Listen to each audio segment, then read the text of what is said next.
Welcome to Wicked Nightmares Horror Stories. These are real events retold as haunting bedtime tales. Let's get into it. It's February 1959. Nine experienced hikers from the Ural Polytechnic Institute in the Soviet Union set out on a ski trek through the icy Ural Mountains. Their goal was to reach Otorten, a remote peak whose name, in the local Monsey language, means, "Don't go there." The group was led by 23-year-old Igor Dyatlov, smart, confident, and respected. The others were just as skilled, young engineers and students who had done this kind of expedition before. They documented everything in journals and photos, laughing, building a tent, playing music, even posing for the camera in the snow. Nothing about this trip seemed unusual. But on February 1st, the weather turned brutal. Snow, wind, sub-zero temperatures. They made camp on the slope of a mountain called Kolat Sayakal, which, chillingly, translates to Mountain of the Dead. They pitched their tent on an open slope, rather than moving into the forest for shelter, a decision that would later puzzle investigators. That night, they unrolled their sleeping bags, cooked dinner, and wrote their final diary entries. Everything seemed fine. But by morning, no one would ever leave that mountain alive. When the hikers failed to return home, their families grew anxious. Days passed with no word. At first, authorities assumed it was just bad weather slowing them down. But after the second week of silence, search teams were sent into the mountains. Soldiers, students, volunteers, even locals joined in, combing through snow and forest for any sign of the missing group. On February 26, after more than 2 weeks of searching, one of the teams finally spotted something strange poking through the snow. It was a torn piece of fabric, barely visible in the white landscape. As they got closer, their stomachs dropped. It was the group's tent, half collapsed and partly buried. When they brushed the snow off, they realized the fabric had been sliced open. But what chilled them wasn't that it was cut from the inside. The hikers had slashed their way out in the middle of the night. Inside, everything was eerily neat. Their boots and jackets were lined up along the edges. Their gear was untouched.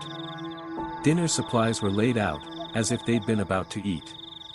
A camera sat near the entrance, its last photos showing smiling faces and a blizzard closing in. But there was no sign of the hikers. Only a single line of footprints led away from the tent, stretching into the darkness toward the forest. The prints were clear at first, then faded into the snow. Investigators noted something odd: they weren't running. They were walking. Calmly. In a straight line. Barefoot or wearing only socks. About a mile away, near the edge of the forest, the searchers came across the first two bodies. They were lying under a large cedar tree, side by side, barefoot, dressed only in their underwear.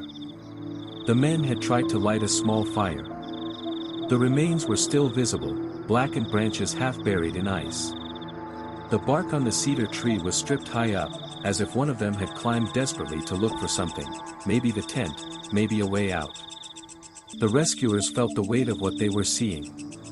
These men had frozen to death, but something about the scene didn't make sense. Why were they undressed? Why leave the tent in the middle of the night without shoes or coats in sub-zero temperatures? Following faint marks in the snow, the searchers found 3 more bodies scattered between the tent and the cedar tree. Among them was Igor Dyatlov himself.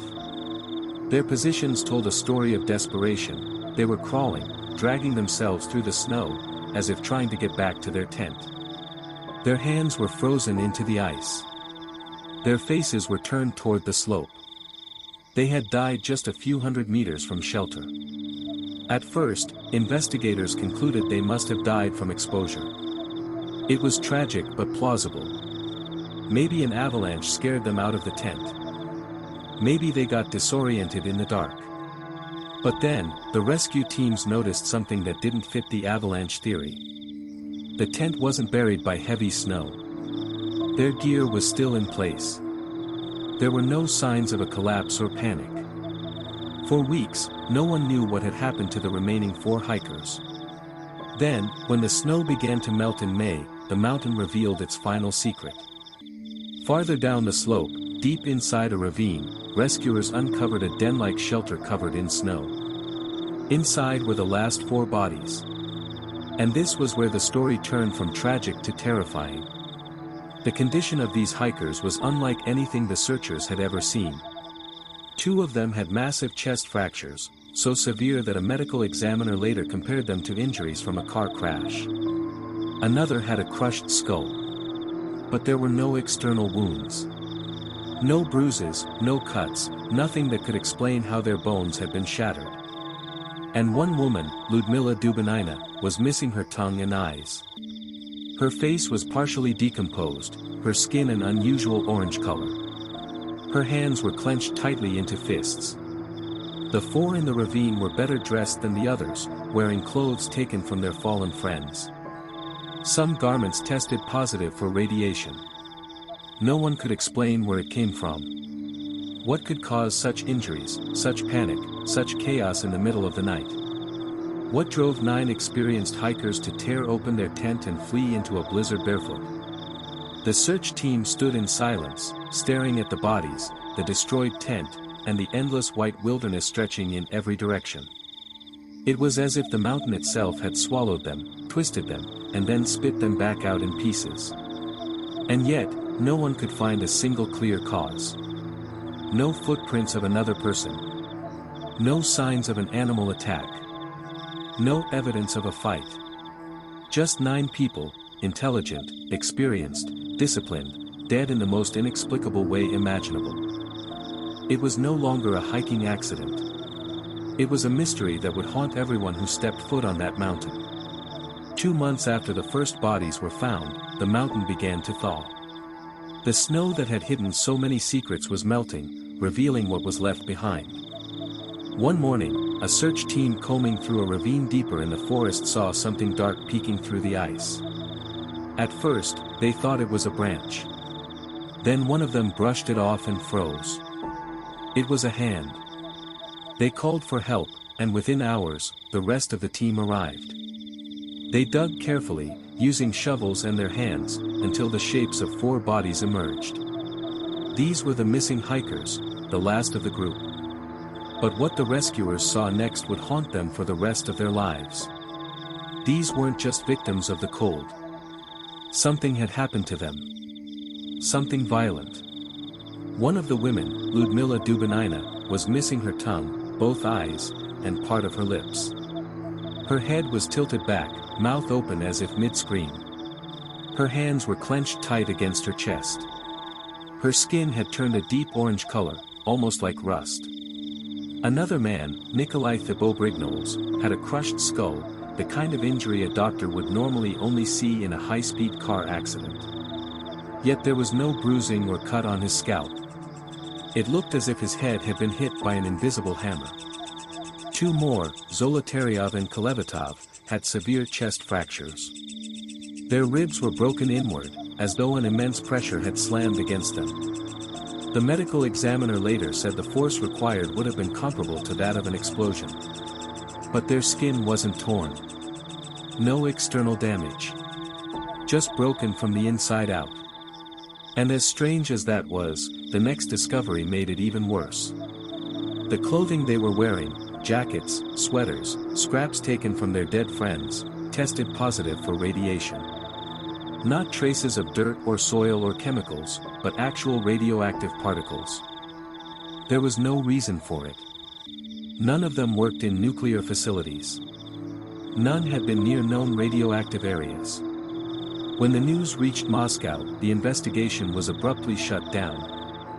Files were classified, reports locked away, and the official conclusion was vague, a compelling natural force. That was it. That was all they wrote. But when small portions of the autopsy reports leaked out months later, the details only deepened the confusion. How could someone lose their tongue without blood flooding the snow around them? How could ribs and skulls be shattered without any external wound? Why were they barefoot and half-dressed in sub-zero temperatures, yet showed no sign of trying to return to their tent? And perhaps the biggest question of all, What made them so terrified that they cut their way out of their own tent from the inside and ran straight into a deadly storm? No one could explain it. The area around the mountain, known to the local Mansi people as Kolat-Sayakal, literally meant the mountain of the dead. Some of the rescuers refused to go back. Others swore they heard strange sounds at night while searching, low humming, distant lights moving through the trees. Theories began to spread. Some said the group had stumbled upon a secret Soviet weapons test.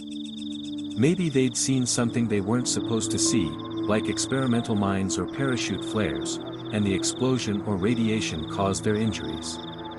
Others claimed it was something natural, like infrasound, low-frequency waves created by the wind through the mountains that can cause panic and disorientation. That could explain why they fled their tent. But it didn't explain crushed bones or missing tongues. Then there were the stranger theories. UFOs. Secret military encounters. A Yeti attack. Some even said the hikers had turned on each other in a fit of madness brought on by the cold and darkness.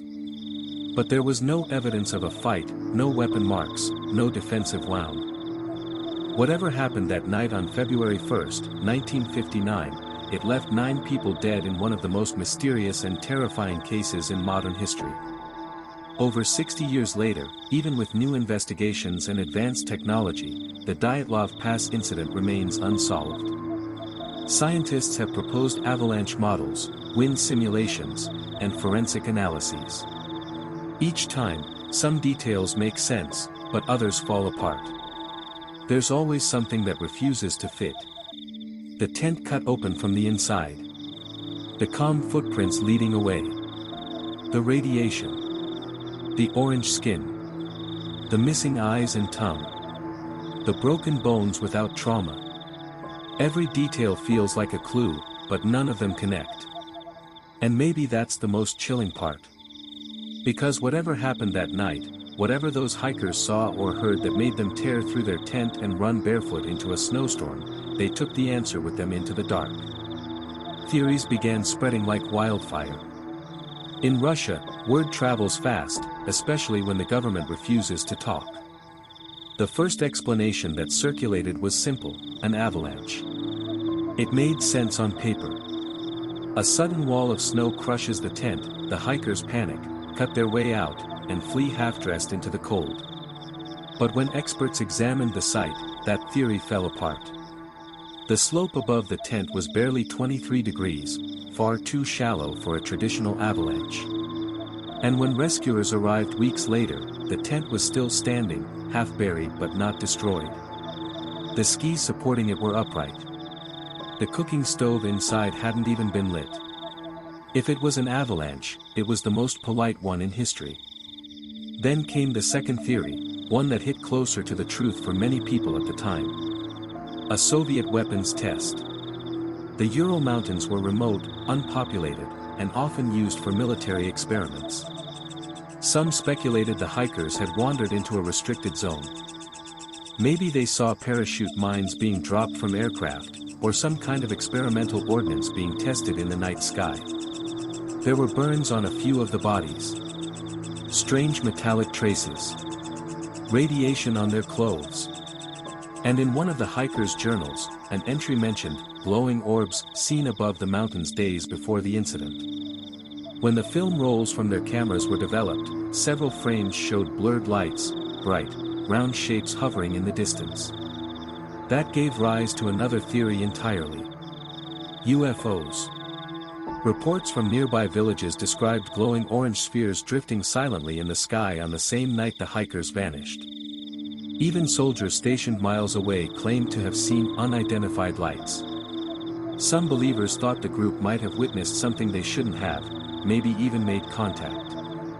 The radiation, the sudden panic, the internal injuries, all of it, they said, could be the result of an encounter with something beyond human understanding. But not everyone looked to the sky for answers. The local Mansi people, who had lived near Kolat-Sayakal for generations, had their own beliefs. To them, the mountain was sacred, and dangerous.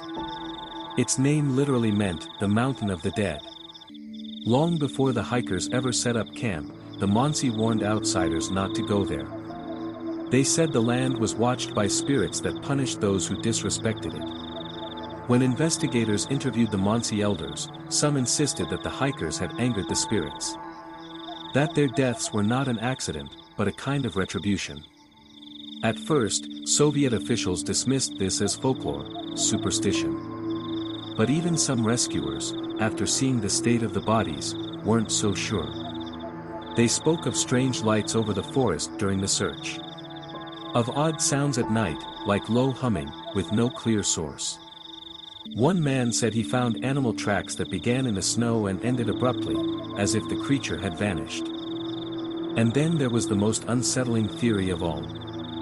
That the hikers didn't run from an avalanche, or a UFO, or vengeful spirits. They ran from something human. Some investigators quietly believed they might have stumbled into the wrong place at the wrong time, maybe a secret military patrol, or a classified mission they weren't supposed to witness. A confrontation could explain the missing eyes and tongue, the internal trauma, the decision to seal the files for decades. But if that's true, it raises a terrifying question: why was the evidence hidden for so long? The official report ended with a single sentence: the cause of death, an unknown compelling force. No further explanation. No accountability. Just 9 young lives erased under a veil of mystery. And maybe that's why the Dyatlov Pass incident still captures people to this day. Because every theory, avalanche, weapon test, UFO, spirits, murder, explains something, but never everything. Each piece fits part of the puzzle, but never the full picture. And that's the mark of a true mystery. It doesn't end when the investigation does. It lingers. It keeps you up at night, running through the details over and over, wondering what could make 9 experienced hikers tear through their tent and run into a storm they knew would kill them. Whatever happened that night on the Mountain of the Dead, whether it came from the sky, from the earth, or from man, it left behind more questions than answers. And somewhere, buried deep under the snow and silence of the Urals, the truth is still waiting. Theories began spreading like wildfire. In Russia, word travels fast, especially when the government refuses to talk. The first explanation that circulated was simple: an avalanche. It made sense on paper. A sudden wall of snow crushes the tent, the hikers panic, cut their way out, and flee half-dressed into the cold. But when experts examined the site, that theory fell apart. The slope above the tent was barely 23 degrees, far too shallow for a traditional avalanche. And when rescuers arrived weeks later, the tent was still standing, half buried but not destroyed. The skis supporting it were upright. The cooking stove inside hadn't even been lit. If it was an avalanche, it was the most polite one in history. Then came the second theory, one that hit closer to the truth for many people at the time. A Soviet weapons test. The Ural Mountains were remote, unpopulated, and often used for military experiments. Some speculated the hikers had wandered into a restricted zone. Maybe they saw parachute mines being dropped from aircraft, or some kind of experimental ordnance being tested in the night sky. There were burns on a few of the bodies. Strange metallic traces. Radiation on their clothes. And in one of the hikers' journals, an entry mentioned glowing orbs seen above the mountains days before the incident. When the film rolls from their cameras were developed, several frames showed blurred lights, bright, round shapes hovering in the distance. That gave rise to another theory entirely. UFOs. Reports from nearby villages described glowing orange spheres drifting silently in the sky on the same night the hikers vanished. Even soldiers stationed miles away claimed to have seen unidentified lights. Some believers thought the group might have witnessed something they shouldn't have, maybe even made contact. The radiation, the sudden panic, the internal injuries, all of it, they said, could be the result of an encounter with something beyond human understanding. But not everyone looked to the sky for answers. The local Mansi people, who had lived near Kholat Syakhl for generations, had their own beliefs. To them, the mountain was sacred, and dangerous. Its name literally meant, the Mountain of the Dead. Long before the hikers ever set up camp, the Monsi warned outsiders not to go there. They said the land was watched by spirits that punished those who disrespected it. When investigators interviewed the Monsi elders, some insisted that the hikers had angered the spirits.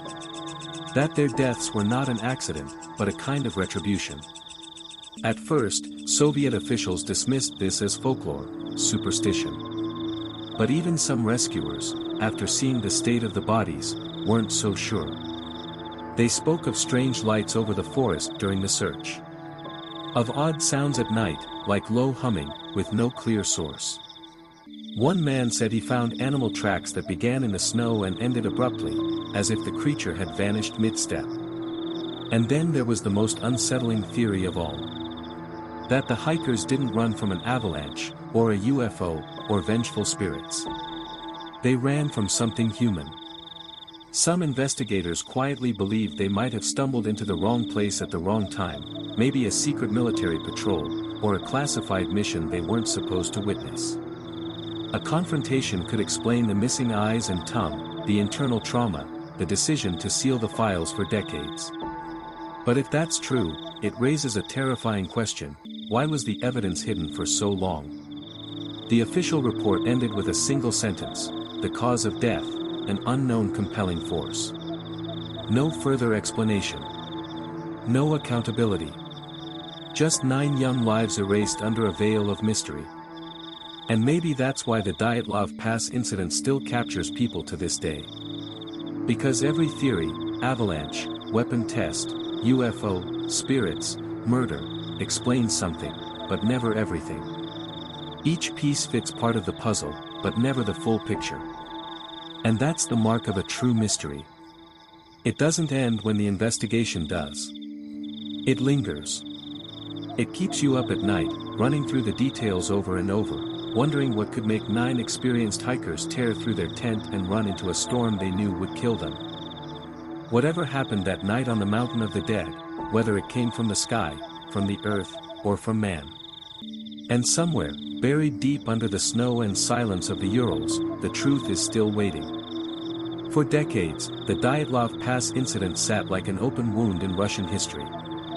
People debated it endlessly: scientists, soldiers, UFO hunters, conspiracy theorists. But one thing everyone agreed on was that the explanation given by Soviet authorities, an unknown compelling force, wasn't good enough. So, in 2019, 60 years after the tragedy, the Russian government reopened the case. A new generation of investigators, armed with modern forensics, satellite imaging, and computer simulations, was determined to put the rumors to rest once and for all. This time, they focused on one theory: the avalanche. At first, it seemed ridiculous. For years, experts said the slope was too shallow and the snow too stable. But a team of scientists, including researchers from Switzerland who specialized in snow dynamics, revisited the area and came to a surprising conclusion. They discovered that under certain rare conditions, a small, delayed slab avalanche could occur, even on that gentle slope. It wouldn't look like a giant wave of snow, but rather a sudden, dense block that could crush a tent in seconds. And when they ran computer simulations, something unexpected happened: the injuries matched. The fractures on the bodies, especially the chest injuries and skull damage, aligned almost perfectly with what a compact snow slab could cause. The force could be fatal, yet leave no external wounds, exactly as the autopsies described. The theory went like this: the group set up camp, carved into the slope for shelter, and went to sleep. Hours later, a slab of heavy snow dislodged and slammed into their tent. They panicked, thinking the entire slope was collapsing. In total darkness, they cut their way out from inside and fled downhill to Safet. Barefoot, barely dressed, blinded by snow and wind, they lost sight of the tent. They tried to start a fire near the forest to survive, but the temperature dropped below -25 degrees. One by one, they froze to death. The remaining hikers, already injured, tried to climb back toward the tent but collapsed along the way. The last 4, deeper in the ravine, likely fell into a small pit hidden beneath the snow and suffered the severe internal injuries. It was tragic, logical, scientific. But not everyone was convinced. Skeptics pointed out the radiation, the strange orange tint of the skin, the missing eyes and tongue. None of that fit the avalanche theory. The radiation, investigators claimed, came from old lantern mantles or contaminated materials from their lab jobs back home. The missing eyes and tongue. Decomposition, scavengers, or water damage from snowmelt. Logical explanations, yes, but none of them fully satisfying. And then there were the photographs. Some frames from the recovered cameras still showed strange glowing orbs hovering in the sky, and no one could explain those. The government dismissed them as light leaks or long exposures. But to this day, believers insist they were something else, proof the group saw something extraordinary, and whatever it was drove them into the storm. By 2020, the official conclusion was published: the hikers died due to a combination of hypothermia, disorientation, and injuries from a slab avalanche. Case closed. But for many, it didn't feel closed. Even now, the Dyatlov Pass incident draws people from all over the world: scientists, paranormal investigators, journalists, tourists. They hiked to the same frozen slope, retracing the steps of those 9 young adventurers, standing in the exact spot where their tent once stood, staring out over the silent expanse of white. There's no sound up there, just the wind. And if you stand there long enough, surrounded by that endless snow, it's not hard to imagine what it must have felt like that night in 1959. The fear. The confusion. The feeling that something unseen, was moving just beyond the light of their flashlights. You start to understand why they cut their way out. Why they ran. Why they never made it back. Because maybe, avalanche or not, there's a reason the locals still refuse to call that place by its official name. They still call it by the name the Monsi gave it long ago: Kolotsayakal. The Mountain of the Dead. It was late at night. A man, walking home after a long day, found the streets unusually quiet. Most people were tucked in bed, the city lights flickering in the distance, casting long, distorted shadows across the pavement. The air was still, too still, and even the usual hum of distant traffic seemed to have disappeared. As he walked, he noticed movement out of the corner of his eye: a figure, a man, crossing the street. At first, he thought nothing of it. People walked at night all the time. But there was something unsettling about this one. He was smiling. Wide. Unnaturally wide, as if the corners of his mouth were stretching farther than they should. The kind of smile that doesn't reach the eyes. The man tried to ignore it. Maybe it was a trick of the shadows, he told himself. Maybe the streetlights were playing games. But then, as he kept walking, he noticed the figure was not just in the same area, it was moving in the same direction he was. Always behind him, sometimes keeping pace, sometimes lagging slightly, but never disappearing. The smile never wavered. It didn't blink. And though the figure seemed to move almost like it was dancing, its movements were too quick, too jerky, too unnatural. Every instinct in him screamed that something was wrong. His heart began to beat faster, each step heavier than the last, and a cold knot of fear started to form in his stomach. He considered crossing the street or turning down a side alley, anything to lose it. But no matter which way he turned, the figure seemed to anticipate him, appearing just far enough behind him to stay in sight, never closing the distance, but never letting it grow. By now, his walk had turned into a cautious shuffle, eyes darting between the darkened windows of empty houses and the figure behind him, that horrifying smile etched into his memory. And in that quiet night, he realized something he couldn't explain: it wasn't just following him. It was watching him. Waiting. Patient. At first, he tried to ignore it. Probably just some drunk guy, he told himself. His rational mind clung to that explanation desperately. After all, what else could it be? A person walking home at night? A prankster? Something harmless. But then he realized the footsteps weren't just there, they were echoing his every step. Not behind him, not ahead of him, but perfectly in sync with him. Faster or slower, it was impossible to tell. It was as if they were tied to him, an extension of his own movements. He paused, stopping mid-step, hoping the sound would fade. But it didn't. The footsteps stopped too, exactly when he did. A shiver ran down his spine. The streetlights above flickered intermittently, painting the cracked pavement in patches of light and shadow. Shadows stretched unnaturally long, merging and twisting like dark fingers reaching for him. And then he noticed it, again, the smile. Still there. Wide, unblinking, almost glowing in the dim light.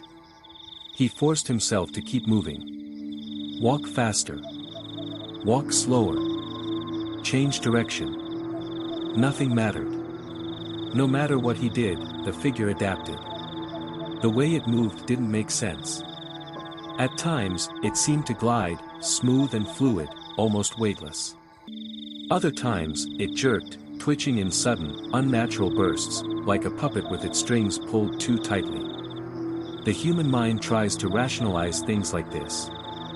He told himself it was a trick of the streetlights, or maybe his eyes were playing games with him. But the sense of wrongness was undeniable.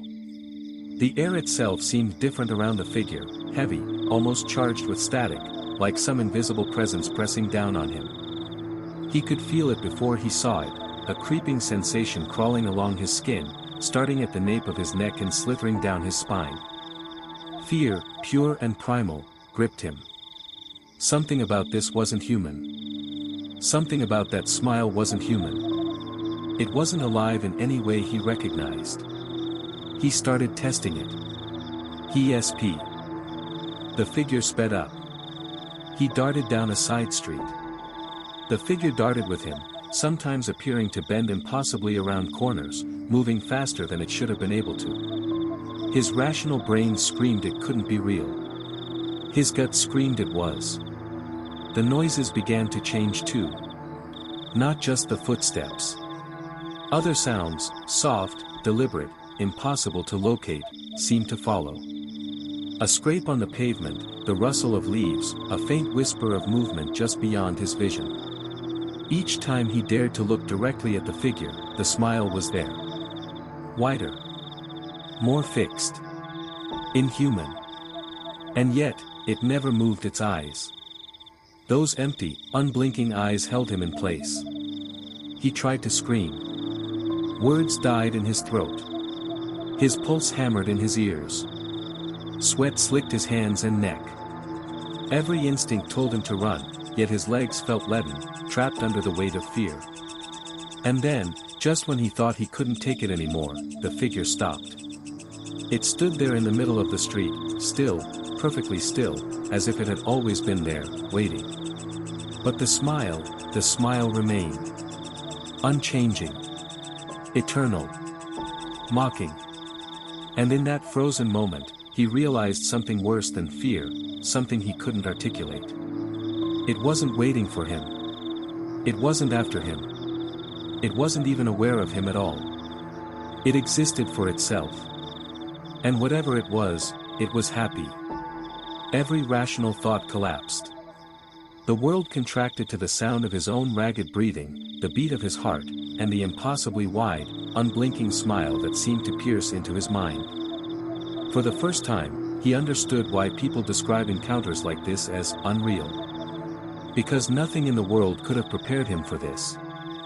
Not movies, not books, not warnings. It didn't belong here. And yet, here it was.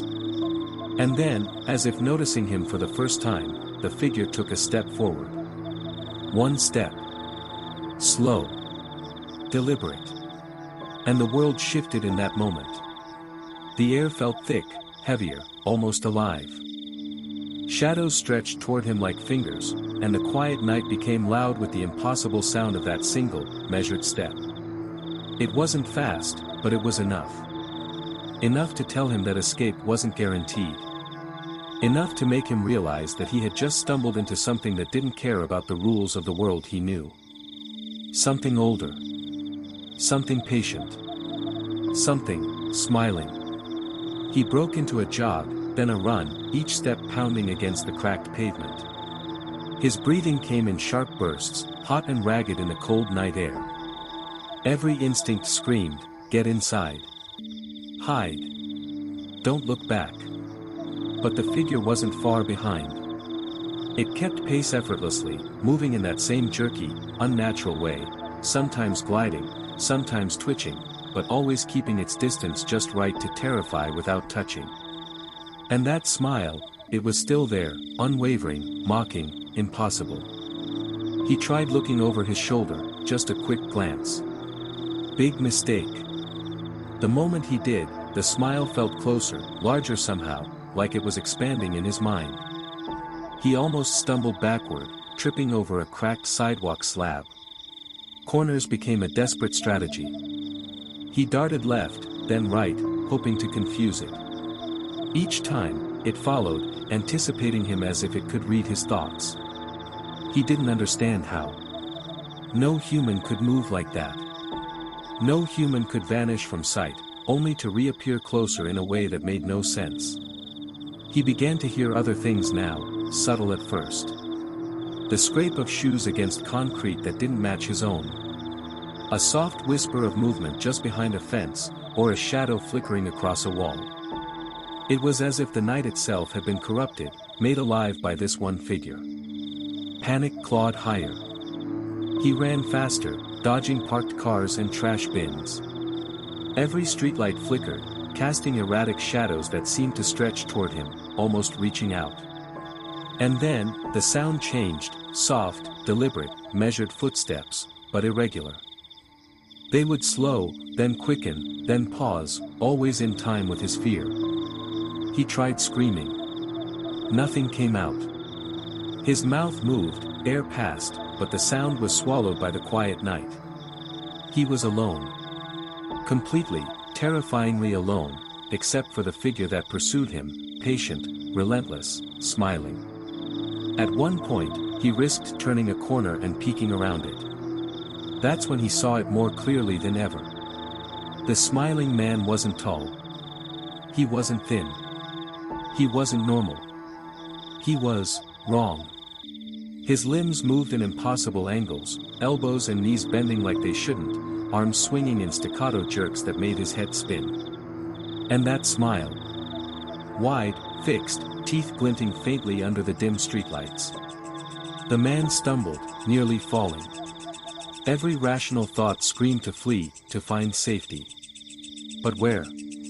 Every street looked identical, every shadow looked like it could conceal the figure. And then he realized, it didn't matter how far he ran. It was always behind him, always watching, always smiling. And that was when it started moving differently. Not jerky now, not gliding. But dancing. Twisting. Spinning in ways a human body could never move, its feet sometimes leaving the ground entirely. It circled him in the street, the smile never fading. And he felt it, deep in his chest, a visceral, animal fear. It wasn't just following him. It was toying with him. Adrenaline surged. His lungs burned, his legs ached, but he couldn't stop. Not even for a second. Every instinct in him screamed that stopping meant death, or worse, an encounter with something that defied explanation. Finally, the building he lived in came into view. A small, brick apartment building, plain, nondescript. Safety. He sprinted the last few meters, fumbling with his keys, hands shaking, vision blurring from fear and sweat. He threw the door open and slammed it behind him. Locked it. Breathed. Shook. But even then, he could feel it outside. Waiting. Watching. Smiling. Patiently. The night remained quiet. The street empty. But he knew the smile was still there, somewhere, lingering in the dark, as real in his mind as it had been on the street. And that knowledge, that horrifying certainty, would stay with him forever. Finally, he reached his apartment building. The door never felt so far away. Every step dragged like he was wading through thick mud, his legs trembling, heart hammering in his chest. The streetlights cast uneven pools of light, and every shadow now looked alive, stretched and warped, twisting toward him with every step. Even the quiet hum of the city, usually soothing at this hour, now sounded unnatural, like it was waiting, listening. Every second felt elongated. Time itself seemed to slow, as if the universe was stretching his terror into something infinite. He could hear his own breathing in ragged bursts, sharp and shallow, and it sounded alien in the empty street. His pulse thumped in his ears, a deafening drumbeat that matched the rhythm of the footsteps he could still hear, faint but unmistakable. And then, just as he reached the small flight of stairs leading to his apartment, he forced himself to glance over his shoulder. His stomach lurched. The smiling man was there, closer than ever. Closer than any human being could have possibly gotten without him noticing. Its limbs moved in those same jerky, unnatural motions, yet somehow it had closed the distance effortlessly. The smile, it was wider now. The teeth glinting faintly under the dim streetlight looked sharper than before, and those dark, unblinking eyes seemed to pierce through the air straight into his chest. He staggered, barely holding himself upright. His mind screamed that it couldn't be real.